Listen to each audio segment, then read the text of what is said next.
All right, now in addition to the news that the bridge will be replaced, the governor said those responsible for the mess will have a day of reckoning. But we're waiting for that. The I-Team's Brian Crandall continues our Team 10 coverage live in Providence. Brian?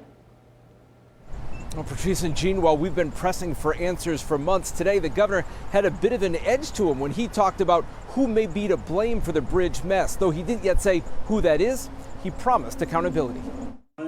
Without being asked, Governor Dan McKee brought up the issue many Rhode Islanders want an answer to. How did this happen? Accountability and the day of reckoning for those who are responsible for the position that we're in and the position that the people in the state of Rhode Island in, that day is coming, and is coming very soon. And then making his emotions clear on follow-up. I meant to be strong. But is that a I'm not happy about the fact that where we are right now. I don't know if you got that impression. I usually don't raise my voice. The governor says part of that emotion is learning in reports he's now received that additional significant deficiencies were found in the bridge. I am deeply disturbed by the additional findings related to this project. That after years of inspection and the bridge having been under repair for the last 2 years, halfway through a $78 million rehab. Is it fair to say somebody missed something here that should have been caught a while ago? I think we'll let that process unfold, but like I said, there's a process that's coming, and accountability is not too far away. But McKee did not say who could be held responsible, whether it's inspectors, contractors,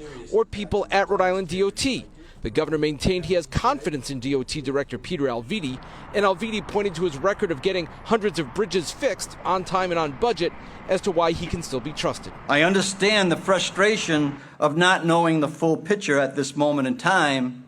It's a complex situation with a lot of legal ramifications. Now, the DOT director said the independent investigation report into what went wrong and who may be to blame is expected in 2 weeks. And remember, the Federal Department of Justice is investigating too. Live in Providence, Brian Crandall, NBC 10 News.